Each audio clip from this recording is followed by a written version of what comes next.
प्रधानमंत्री नरेंद्र मोदी ने भाषण में कल मुख्यमंत्री ममता बनर्जी पर बेहद तीखे हमले किए। मोदी ने ये तो कहा कि ममता सिर्फ बंगाल की बेटी नहीं, पूरे भारत की बेटी है। लेकिन ममता सिर्फ एक ही बुआ बनने का मुंह क्यों पाले हुए है? ममता दीदी पर निशाना साधने के लिए पीएम मोदी नंदीग्राम की बात करना भी नहीं भूले और दावा किया कि नंदीग्राम में ममता की हार तय है। मोदी मोदी সবাই একসাথে বলি জয় শ্রীরাম, जय श्री राम, जय श्री राम, जैसे बोलो जय श्री राम। हम जो बोल रहे थे ना कि यहाँ पे जो जिस तरह से बंगाल पिछड़ता जा रहा है और उसको उसमें परिवर्तन लाने के लिए हमें यहाँ पे कमल खिलाना होगा और बीजेपी को पूरे बहुमत से यहाँ पे लाना होगा। एकदम 100%। जय जय श्री राम।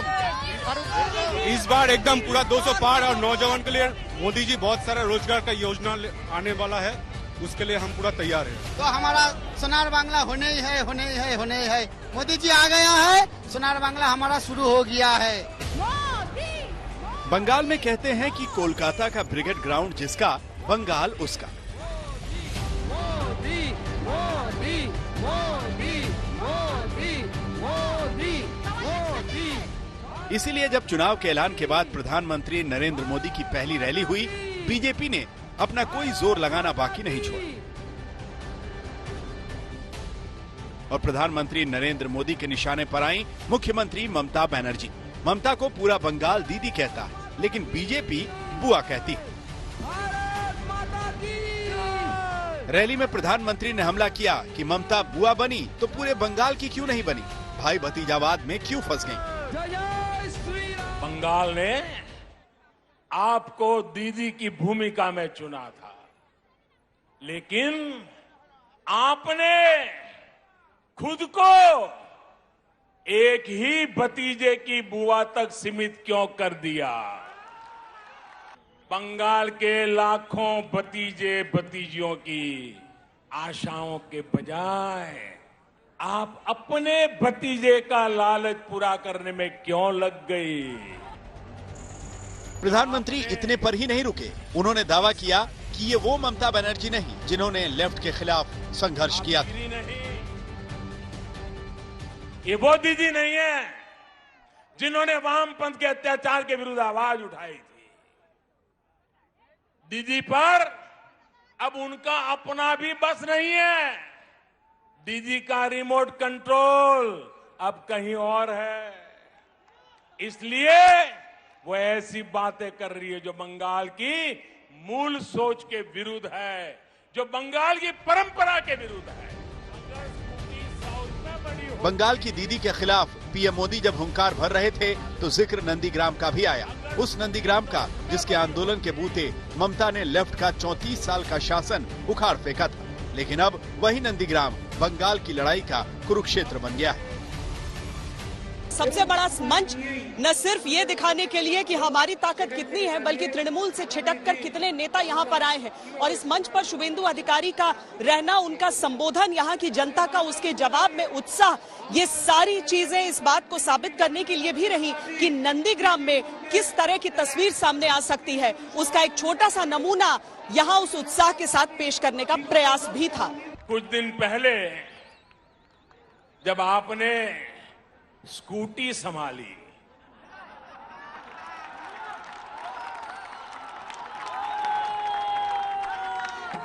तो सब लोग प्रार्थना करते थे आप सकुशल रहे,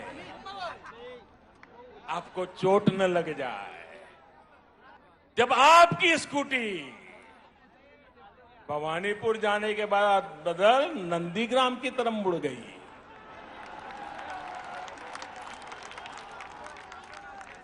अब दीदी हम तो हर किसी का भला चाहते, हम नहीं चाहते किसी को चोट आए, लेकिन जब स्कूटी ने नंदीग्राम में गिरना तय किया है तो हम क्या करें। ममता ने नंदीग्राम से लेफ्ट के खिलाफ जब आंदोलन शुरू किया था तो मां, माटी, मानुष के लिए संघर्ष ममता की पहचान बनी थी। लेकिन ममता से जब बंगाल छीनने की कोशिश में बीजेपी जी जान से लगी है तो प्रधानमंत्री ने ये बताने की कोशिश की कि बंगाल की बेटी की पहचान क्या है। लेकिन ममता राज में उसके साथ अत्याचार हुआ, अन्याय हुआ। ये संयोग ही है कि अंतर्राष्ट्रीय महिला दिवस से एक दिन पहले मैं बंगाल की इस पवित्र धरती को प्रणाम करने आया। ये वो धरती जिसने मां शारदा देवी, मातंगिनी हाजरा, रानी रासमोनी, प्रीति लता वादेदार, सरदार देवी चौधरानी, कामिनी राय जैसी अनेक होनहार बेटियां भारत को दी। बीते 10 साल में बंगाल की शायद ही कोई मां है, शायद ही कोई बेटी है जो किसी न किसी अत्याचार के कारण रोई नहीं है, कोई सवाल न उठा सके। इसलिए ये आंकड़े भी छिपा करके बैठ गए हैं। वैसे बंगाल में जब बीजेपी ने बेटी वर्सेस एक भतीजे की बुआ की राजनीतिक लड़ाई छेड़ी है तो उसका असर ममता समझ रही हैं। उन्होंने पहले ही अपने 291 उम्मीदवारों में से 51 महिलाओं को चुनकर इस हमले की काट ढूंढने की कोशिश की है। कोलकाता से श्वेता सिंह के साथ इंद्रजीत कुंडू, आज तक।